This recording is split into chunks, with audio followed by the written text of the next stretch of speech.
Seoul never really slept. The city shimmered under the midnight moon, humming with music, headlights, laughter, and stories that would be forgotten or remembered forever. Bella stepped out of the black cab, her high heels clicking against the sidewalk. Her long, jet-black hair framed her face like silk, flowing down her back with every sway of her hips. She looked stunning, dark-skinned, glowing, poised.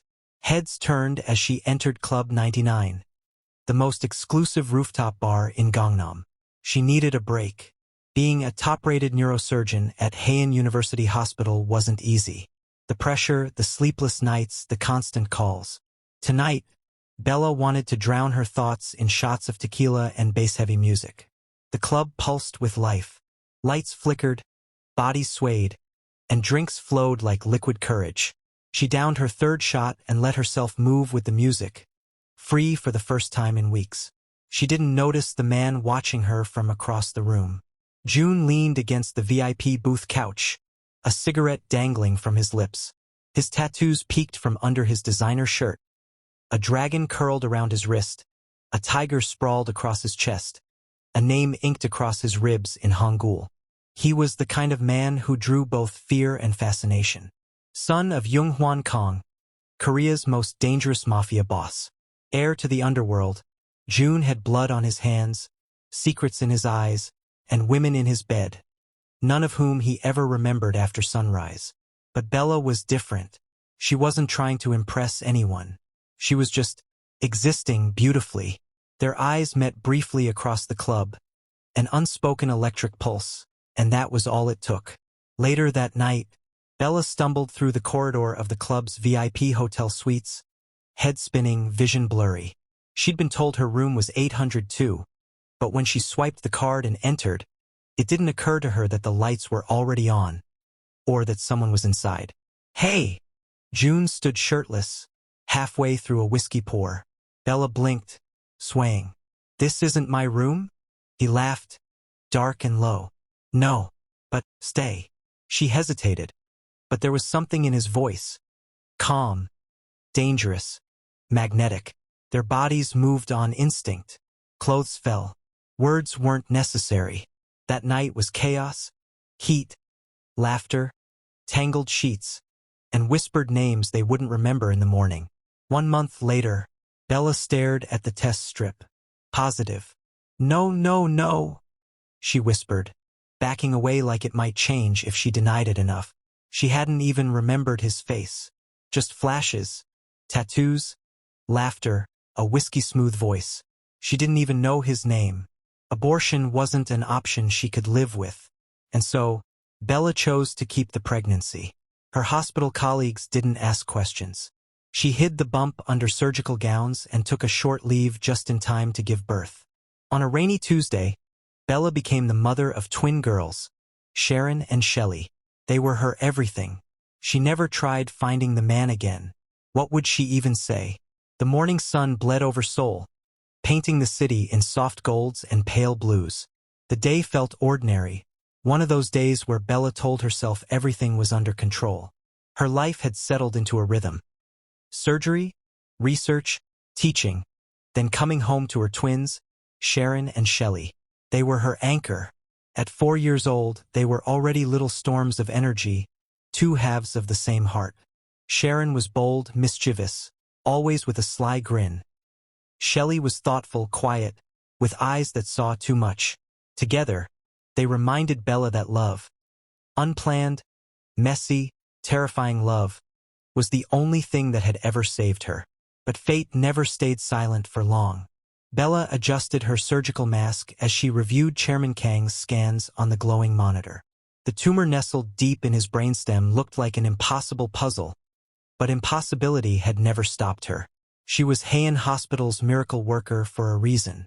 "This case has been turned down by every hospital in Seoul," murmured Dr. Min, her assistant. "If anyone can pull this off, it's you." Bella gave a small nod. Her nerves were steel, but her chest carried a strange unease she couldn't name. Outside the operating theater, Sharon and Shelley sat in the waiting lounge, their coloring books spread across a low table. Their curly hair caught the light, and their laughter carried across the hall. That was when he walked in. Joon hadn't set foot in a hospital since he was a teenager. The smell of disinfectant and the hushed urgency of the halls made his skin crawl. He wasn't here for nostalgia. He was here because his father, Young-hwan Kong, the man who ruled half of Seoul's underworld, had collapsed during a board meeting. The irony wasn't lost on him. The most feared man in Korea, undone by his own body. Joon's heavy boots echoed as he strode past the reception desk, his black coat trailing behind him. Tattoos curled out from his sleeves like shadows, catching curious glances he ignored. And then he froze. Two little girls. They sat quietly, heads bent together, giggling about some shared secret. Their skin, their hair, their eyes. Something inside him shifted, violently, like a punch to the gut. It was impossible. And yet, deep down, he knew. Inside the oar, Bella's hands moved with precision, her scalpel dancing like an extension of her will. Hours passed in silence, broken only by the steady beeps of machines. Sweat beaded at her temple, but she didn't falter. Every millimeter mattered. When the final suture was placed and the monitor stabilized, she allowed herself the smallest exhale. Chairman Kong lived. The impossible had been done again. But her victory was short-lived. When Bella stepped into the corridor to peel off her gloves, she saw him, Joon, leaning against the wall, eyes darker than she remembered, tattoos creeping from his collar, and that same dangerous calm that made the air tighten around him. For a moment her breath caught. She thought she'd buried that night, locked it away as a mistake, an accident. But now the past stood right in front of her. And worse, he was staring at the twins. Bella. His voice was low, rough, like gravel wrapped in silk. She stiffened. You know me? His lips curved into a humorless smile. I don't forget. Her pulse quickened. She wanted to shield Sharon and Shelley, to pull them away, but she couldn't move. Joon took a slow step forward, his gaze fixed on the twins. They're mine, aren't they? Bella's world tilted. Bella's throat tightened, but she forced her expression into something calm, professional. Anything but the chaos spinning inside her. They're mine, she said firmly, adjusting the strap of her surgical mask around her neck. That's all you need to know. But Joon didn't flinch. His eyes, sharp as blades, stayed locked on her daughters.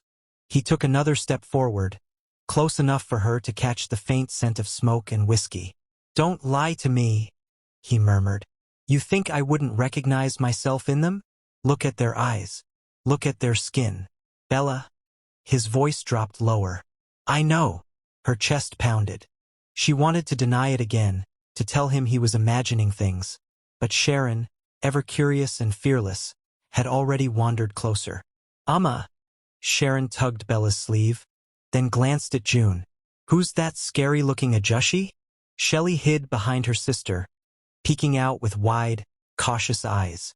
The corner of Joon's mouth twitched, almost a smile, but his gaze never softened. Instead, he crouched slightly, bringing himself level with the girls. Scary. His voice was hushed, like he was speaking only to them. Don't be afraid. I don't hurt people who don't deserve it. Bella's heart seized. Don't touch them. She pulled Sharon and Shelley back, her grip iron tight. Stay away from my daughters. Something flickered across Joon's face. Not anger, not surprise, but something rawer, harder to name. For a brief moment, the walls he built around himself cracked, revealing a glimpse of longing, even regret. Your daughters, he repeated slowly. Our daughters. The words fell heavy between them. Bella's breath hitched. No, you don't get to say that. You don't get to just appear after 4 years and claim them. Joon straightened, his eyes cold again, armor sliding back into place. You think you can hide them from me? Hide this from me? Bella, I've killed men for less. Her blood ran cold. This was the moment she had feared without ever realizing it, when the fragile world she'd built could shatter with a single truth. But before she could answer, a voice boomed from the ICU doors. Joon! Both of them turned. A tall man in a crisp black suit strode toward them, his presence commanding instant respect. The air thickened with silence as nurses and doctors subtly moved aside. It was Jung Kong himself, alive, patched together by Bella's hands, and radiating the lethal authority of a man who had ruled the underworld for decades. His gaze swept the hallway, landing on Bella first, then on the twins, then finally on his son. What? Jung voice was deep, deliberate. Is going on here? The hospital corridor fell into silence as Jung Kong approached. Even lying pale from surgery, his aura was undeniable, like a storm wrapped in human form. The guards flanking him moved with precision, their eyes sharp, their hands never straying far from the inside of their coats. Bella's spine stiffened. She had just operated on this man, held his life in her hands, and now his very presence made her feel like prey. "Father," Joon muttered, straightening.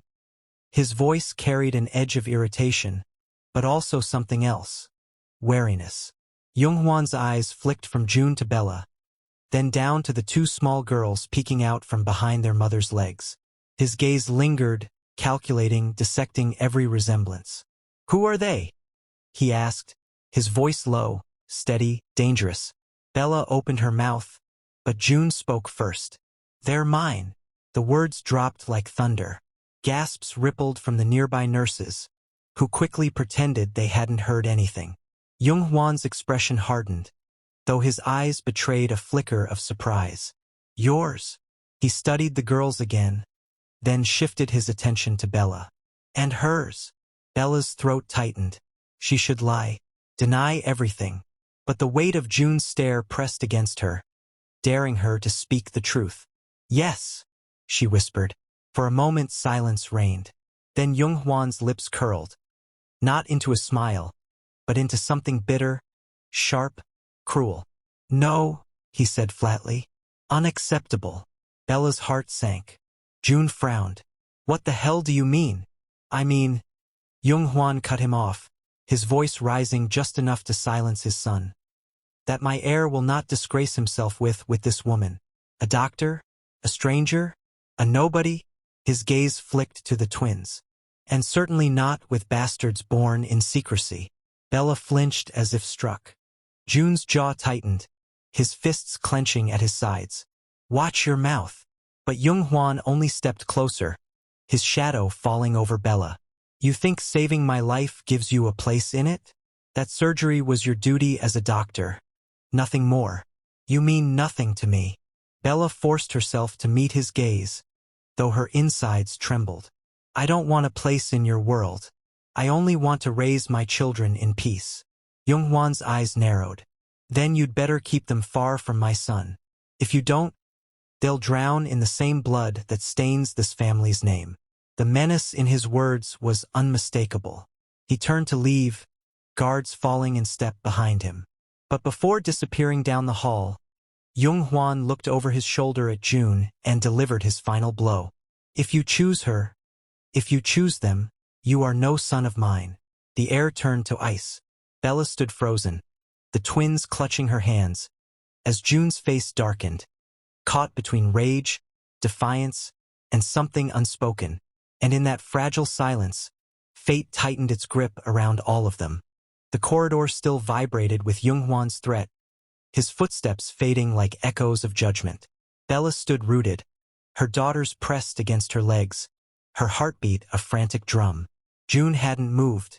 His jaw was tight, his fists clenched, and his gaze burned holes into the floor where his father had just stood.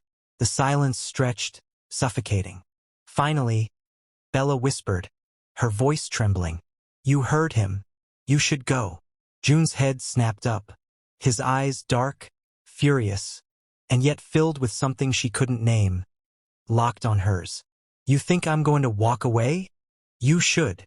Her grip on the twins tightened. "This isn't your life. They don't need your world. They don't need me?" His voice cracked like thunder. He took a step closer, his shadow mingling with hers. "They are me. I knew it the moment I saw them. And you," he jabbed a finger toward her chest, "you don't get to decide that I don't exist." Bella swallowed hard, every instinct telling her to push him away. Yet something in his tone, in the raw desperation behind his rage, pierced through her defenses. Sharon tugged at Bella's sleeve, whispering, is he going to be around? The innocence in her daughter's voice broke her. Joon dropped to one knee, facing the twins directly.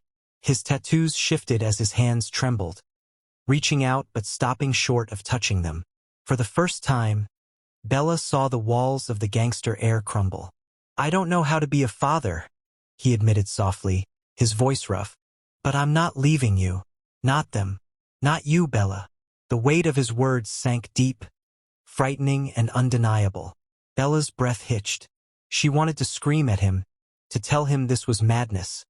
But instead, tears welled in her eyes, because for the first time she believed him. And so, in that sterile hospital corridor, beneath the weight of 1,000 unspoken dangers, Joon made his choice. He would stay, even if it meant war. Young-hwan Kang's recovery doesn't last. Weeks later, his body betrays him again, the tumor's shadow creeping back, fiercer, crueler.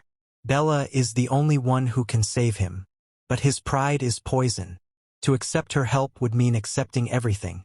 The night his son betrayed him, the women and children he called a disgrace, and the future he never wanted for the Kang name. At first, he refuses. At first, he swears he'll die before bowing his head. But as the sickness tightens its grip, stripping away the power he fought to hold, Young-hwan finds himself in the unthinkable position. For the first time in his life, he must plead. And in that moment of surrender, the unbreakable Mafia king will finally accept Bella and the twin daughters who carry his blood. The winter rain lashed against the high windows of the Kang family estate, a sprawling mansion perched on the edge of the Han River. Inside, the atmosphere was tense. Guards whispered in the halls, doctors rushed in and out, and the air smelled faintly of incense and disinfectant. Joon stood at the foot of his father's bed, his hands shoved deep into his coat pockets. The man who once commanded the underworld with a flick of his wrist now looked small. Young-hwan's face was pale, his lips cracked, his chest rising with ragged breaths. The surgery Bella had performed weeks ago should have been enough. But the tumor had returned faster, more aggressive. Joon's anger simmered beneath the surface. Anger at fate, at his father's stubbornness, at the universe that seemed intent on unraveling everything he cared about. The family doctor approached timidly. "Sir, the tumor is growing. Without another operation." He hesitated, glancing nervously at Joon. "He won't last the month." Young-hwan forced out a bitter laugh that quickly turned into a cough. "I'll be damned before I let that woman cut me open again." Joon's jaw tightened. "That woman saved your life the first time. She shamed you." Young-hwan spat, voice rough. "Shamed this family. You expect me to trust her hands?" "She's the best," Joon snapped, stepping closer. "The only one who can save you. You don't get to choose pride over breathing." But Young-hwan turned his face away, lips pressed thin, refusing to answer. Meanwhile, at Heian University Hospital, Bella was finishing a 12-hour shift when she saw the black cars waiting outside. Her heart dropped instantly. Joon stepped out, rain dripping off his shoulders, his expression unreadable. She didn't need him to speak. She knew. "I told you," she whispered, clutching her bag tighter. "I'm done with your world." His eyes flickered, dark and desperate. "This isn't about my world. It's about him. He needs you." Bella froze. Memories of Young-hwan's cold rejection cut through her like glass. Unacceptable. Bastards born in secrecy. His words still echoed. "Why should I save a man who despises me? Who despises my daughters?" Joon took a step closer, his voice low. "Because you're not like him. Because you're better. And because if he dies, this war between us only gets worse." Her chest tightened. Logic screamed at her to refuse. But the image of Sharon and Shelley waiting at home, innocent and bright, reminded her that some choices weren't about pride. They were about survival. She closed her eyes, exhaling shakily. "Take me to him." The estate was colder than she remembered. As Bella entered the dimly lit bedroom, Young-hwan turned his head, his eyes narrowing. You, he rasped, venom dripping from the single word. Bella's hands shook, but she steadied them. I don't want to be here either. But you'll die without me. His pride flared instantly. Then let me die. Silence fell.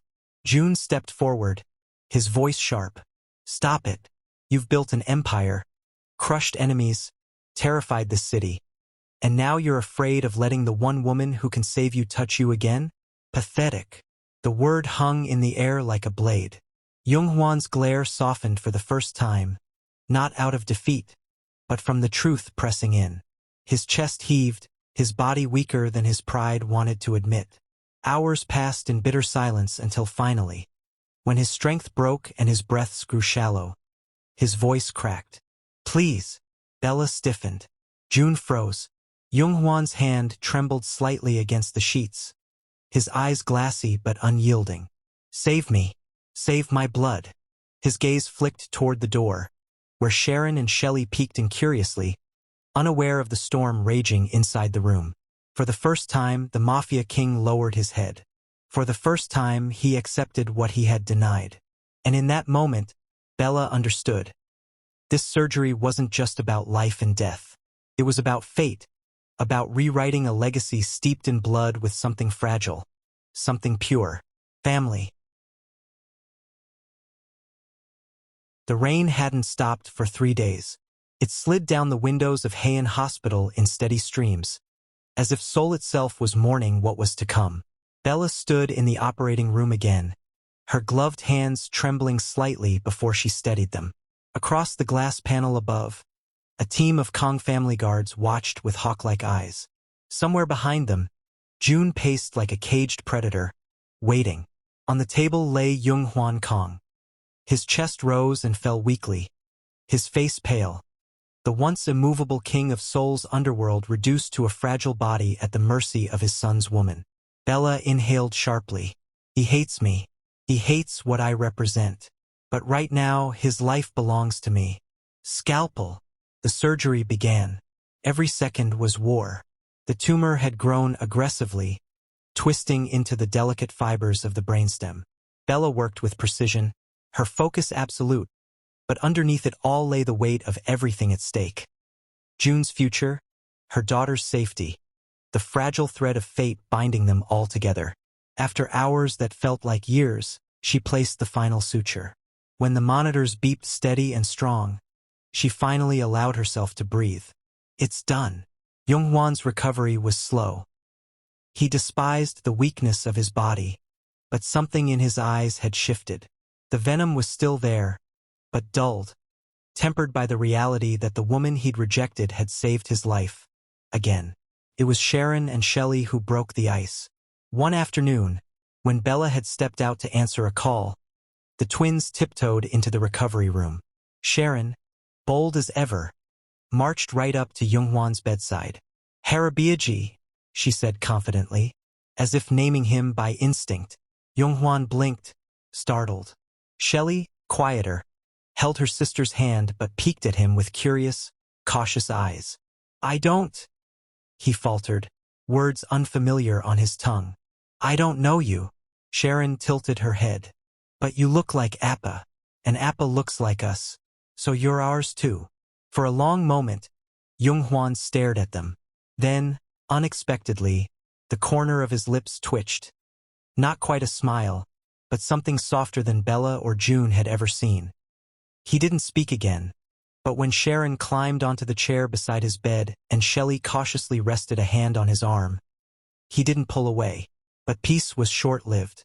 News of Yoonghwan's illness spread across the city's underworld like gasoline meeting fire.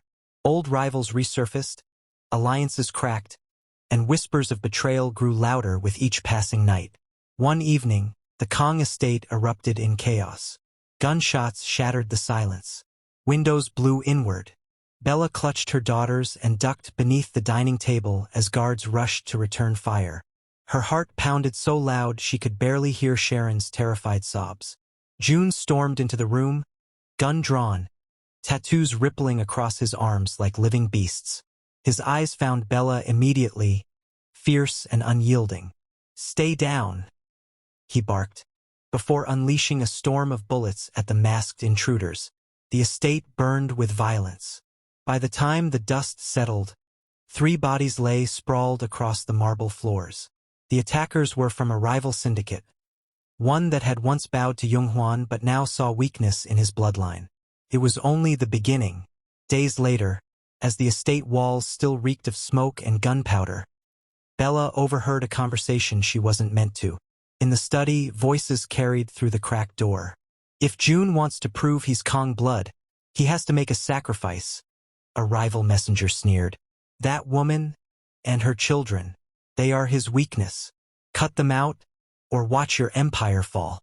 Bella's stomach dropped. Her hand instinctively went to her mouth to stop the cry from escaping. The words echoed in her mind long after the men left. Cut them out. She stumbled back into the hall, heart racing, her vision swimming with terror. For the first time, she realized the truth she had been avoiding. It wasn't just Joon who was trapped in this world. It was her. It was Sharon. It was Shelley. And if she didn't act soon, they would all drown in blood. The Kong estate felt like a fortress under siege. Guards patrolled the gates, weapons polished and ready. But Bella knew no amount of steel could keep danger from seeping in. It was already here. She packed quietly in the dead of night, folding tiny dresses into a suitcase. Sharon and Shelley were asleep on the couch, their curls tangled together like vines. She kissed their foreheads, her tears falling silently. I can't let them die for his world. The zipper barely closed before a shadow filled the doorway. You're running. Joon's voice was low, cold. Bella spun, her breath catching. I have to. You heard them, they want me gone. They want my daughters dead. Do you want me to stay here and wait for it to happen? Joon's jaw clenched, his fists trembling. Do you think I'd let anyone touch you? Do you think I'd let anyone lay a finger on them? You can't protect us from this, she whispered. Your world isn't a home. It's a graveyard. His eyes burned with desperation. He crossed the room, grabbing her shoulders, forcing her to meet his gaze. Then let me change it. For you. For them. For us. Her tears spilled freely. Joon!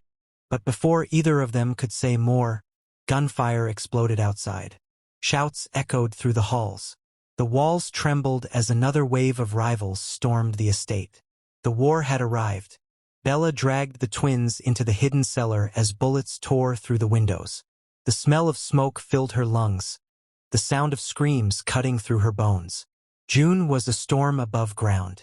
His tattoos glistened with sweat and blood as he fought. Every move sharp, brutal, merciless. He wasn't just fighting to defend the Kong Empire, he was fighting for them. But the enemy was relentless. Explosions rattled the estate. Guards fell one by one. And then, in the chaos, a shot rang out that silenced everything. Yunghwan Kong staggered into the hall, blood blooming across his chest. Father! Joon's roar shook the air. Bella rushed to his side instinctively, her hands pressing against the wound. But she knew the blood wouldn't stop. His body was too frail, too broken. For the first time, the great Mafia king looked small. His eyes, however, were fierce as they shifted to Bella. Twice. You gave me life, he rasped. His gaze flicked to Sharon and Shelley, who clung to Bella's legs, their faces pale with fear. And now you've given me them. Bella's vision blurred with tears. Joon knelt beside his father, his jaw tight, his hands trembling. Don't speak. We'll get you help. No, Yunghwan shook his head weakly. His bloodied hand gripped Joon's arm with surprising strength. Listen to me. This empire, it dies with me. Don't let it claim you. Don't let it claim them. His eyes softened, something no one had ever seen from him. She is yours. They are yours. Protect them. Better than I ever protected anything. And with that, Yunghwan Kong, the most feared man in Seoul, drew his last breath. The estate was silent by dawn. The war had ended with Yunghwan's death. Rivals withdrew, unwilling to face Joon's wrath or the fractured but still powerful Kong name. But for Joon, everything had changed. Days later, he stood by the Han River, tattoos glistening under the fading sun. Bella stood beside him, the twins chasing each other through the grass. For once, the city felt quiet, peaceful. Joon slid his hand into hers, rough and trembling. "I don't know how to stop being what I am," he admitted, voice breaking. "But I'll try for you, for them. I'll burn this world down if I have to." Bella looked at him, her heart aching with fear and hope all at once. Then, slowly, she laced her fingers with his. "You don't have to burn it," she whispered. "You just have to build something new." They stood in silence, watching Sharon and Shelley's laughter ripple across the water. For the first time, fate didn't feel like a curse. Felt like a beginning. Thank you for watching.